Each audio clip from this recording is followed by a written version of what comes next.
ಬೆಂಗಳೂರಿನಲ್ಲಿ ಮತ್ತೊಂದು ಅಮಾನವೀಯ ಘಟನೆ ನಡೆದಿದೆ. ಸ್ವಂತ ಮಗಳಿಗೆ ಚಿತ್ರ ಹಿಂಸೆ ನೀಡಿದ್ದಾರೆ ಪಾಪಿ ತಾಯಿ. ಇವತ್ತು ಈ ಸುದ್ದಿ ಓದೋದಕ್ಕೆ ನಿಜಕ್ಕೂ ಬೇಸರ ಅಂತ ಅನ್ಸುತ್ತೆ. ಕಾರಣ ಮಹಿಳಾ ದಿನಾಚರಣೆ. ಎಲ್ಲ ಹೆಣ್ಮಕ್ಳು ಖುಷಿಯಾಗಿ ನಮ್ಮ ದಿನವನ್ನ ಆಚರಣೆ ಮಾಡ್ತಾ ಇರೋ ಹೊತ್ತಲ್ಲೇ ಒಂದು ಹೆಣ್ಣು ಮಗುವಿಗೆ ತಾಯಿಯೇ ಚಿತ್ರ ಹಿಂಸೆ ನೀಡಿರುವಂತ ಒಂದು ಸುದ್ದಿ ಬರ್ತಾ ಇದೆ. ಜಯನಗರ ಪೊಲೀಸ್ ಠಾಣೆಯಲ್ಲಿ ದೂರು ಕೂಡ ದಾಖಲಾಗಿದೆ. ಬಾಯ್ ಫ್ರೆಂಡ್ ಜೊತೆ ಸೇರಿ ಸ್ವಂತ ಮಗಳಿಗೆ ಚಿತ್ರ ಹಿಂಸೆ ನೀಡಲಾಗಿದೆ. ಮಗಳ ಕೈಗೆ ಕಚ್ಚಿ ಫ್ರಿಡ್ಜ್ನಿಂದ ತಣ್ಣೀರು ಸುರಿದಿದ್ದಾರಂತೆ ತಾಯಿ. ಎಷ್ಟು ವಿಕೃತ ಮನಸ್ಥಿತಿ ಇರುತ್ತೆ.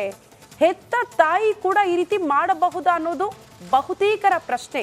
ಈ ಹಿಂದೆ ಮೊನ್ನೆ 3.5 ವರ್ಷದ ಮಗು ಮೇಲೆ ತಾಯಿ ಯಾವ ರೀತಿ ಹಲ್ಲೆ ಮಾಡಿದ್ಲು, ಯಾವ ರೀತಿ ಕಚ್ಚಿದ್ಲು. 12 ಗಂಟೆಗೆ ಬರ್ತಾರೆ. ರಾತ್ರಿ ಊಟ ಮಾಡಿರಲ್ಲ, ನಾವು ಮಲಗಿರ್ತೀವಿ.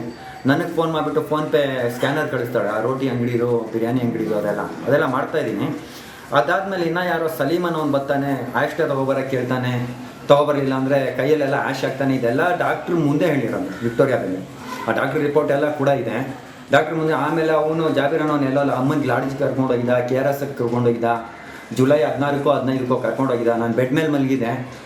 ಡಾಕ್ಟ್ರಿಗೆ ಹೇಳಿದ್ಲು ಬೆನ್ನು ನೋವು ತುಂಬ ಇದೆ ನನಗೆ ಅಂತ. ಡಾಕ್ಟ್ರ್ ಕೇಳಿದ್ದಕ್ಕೆ ಯಾವತ್ತಿಂದಮ್ಮ ಅಂದರೆ ಈ ಥರ ಆಯಿತು, ಅವ್ನು ನನ್ನ ಬೆಡ್ ಮೇಲಿಂದ ಕೆಳಗಡೆ ಆಗ್ಲಿಂದ ನೋವು. ನಾನು ಪಪ್ಪನಿಗೆ ಹೇಳಿದ್ರೆ ಹೆಂಗಾಯ್ತು ಅಂತ ಕೇಳ್ತಾರೆ.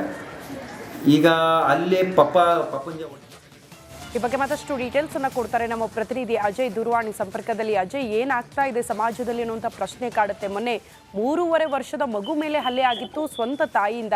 ಈಗೂ ಕೂಡ ಹೆತ್ತ ತಾಯಿಯಿಂದ ಮಗಳ ಮೇಲೆ ಹಿಂಸೆ. ಯಾಕಿಷ್ಟು ವಿಕೃತ ಮನಸ್ಥಿತಿ? ಸದ್ಯ ಏನು ಡೆವಲಪ್ಮೆಂಟ್ ಆಗಿದೆ ಈ ಪ್ರಕರಣದಲ್ಲಿ? ಮಗು ಸದ್ಯ ಹೇಗಿದೆ?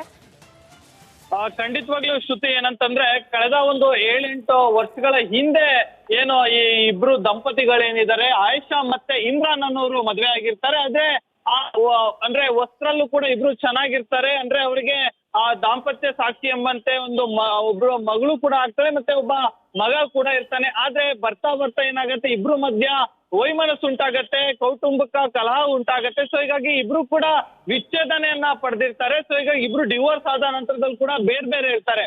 ಆದ್ರೆ ಮಗು ಏನು, ಆ ಹೆಣ್ಮಗು ಮತ್ತೆ ಒಬ್ಬ ಗಂಡ್ಮಗು ಏನಿರುತ್ತೆ, ಆ ಇಬ್ರು ಕೂಡ ತಾಯಿಯ ಜೊತೆಲಿ ಇರ್ತಾರೆ. ಆದ್ರೆ ಈಕೆಗೆ ಯಾವ ದುರ್ಬುದ್ಧಿ ಬಂತೋ ಗೊತ್ತಿಲ್ಲ, ಆತನ ಬಾಯ್ ಫ್ರೆಂಡ್ ಜೊತೆ ಸೇರ್ಕೊಂಡು ಎತ್ತ ಮಗಳಿಗೆ ಮತ್ತೆ ಮಗನಿಗೆ ಹಿಂಸೆ ಕೊಡೋಕೆ ಶುರು ಮಾಡ್ತಾರೆ. ನಿಮ್ಮ ಅಪ್ಪನ ಹತ್ರ ನೀನ್ ಹೋಗು, ಇಲ್ಲಿ ನಮ್ಮ ಹತ್ರ ಯಾಕೆ ಇದೆಯಾ, ನಮಗೆ ಯಾಕೆ ಇಷ್ಟು ಹಿಂಸೆ ಕೊಡ್ತಿದ್ಯಾ ಅಂತ ಹೇಳಿ ಸಾಕಷ್ಟು ಹಿಂಸೆಯನ್ನ ಕೊಡ್ತಾ ಇರ್ತಾರೆ. ಆಕೆಯ ಜೊತೆಗೆ ಆಕೆಯ ಬಾಯ್ ಫ್ರೆಂಡ್ ಇರ್ತಾರೆ. ಇಬ್ರು ಕೂಡ ಸಾಕಷ್ಟು ಹಿಂಸೆ ಕೊಡ್ತಾ ಇರ್ತಾರೆ. ಇದನ್ನ ನೀನೆಲ್ಲಾದ್ರೂ ಹೊರಗಡೆ ಹೇಳಿದ್ರೆ ನಿಮ್ಮಿಬ್ರಿಗೂ ಕೂಡ ಸಾಯಿಸ್ತೀವಿ ಅನ್ನೋ ಮಾತನ್ನು ಕೂಡ ಹೇಳಿದ್ದಾರೆ ಅಂತ ಹೇಳಿ ಕೂಡ ಈಗಾಗಲೇ ಕಂಪ್ಲೇಂಟ್ ಅಲ್ಲೂ ಕೂಡ ಗೊತ್ತಾಗಿರುವಂತದ್ದು.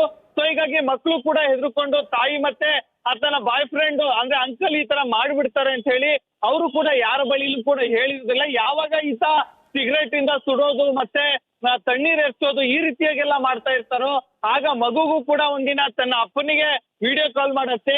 ಅಂದ್ರೆ ತನ್ನ ಮೈಯಲ್ಲಿ ಮತ್ತೆ ಕೈಯಲ್ಲಿ ಸುಟ್ಟಿರುವಂತ ಗಾಯಗಳನ್ನ ತೋರಿಸುತ್ತೆ.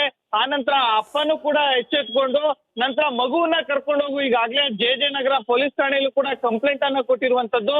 ಈಗಾಗಲೇ ಆ ಮಗುವಿನ ಹೇಳಿಕೆಯ ಪ್ರಕಾರ ಜಯನಗರ ಪೊಲೀಸ್ ಠಾಣೆಯಲ್ಲೂ ಕೂಡ ಈಗಾಗಲೇ ಕಂಪ್ಲೇಂಟ್ ಅನ್ನು ಕೂಡ ಈಗಾಗಲೇ ಪೊಲೀಸರು ದಾಖಲೆಯನ್ನ ಮಾಡ್ಕೊಂಡು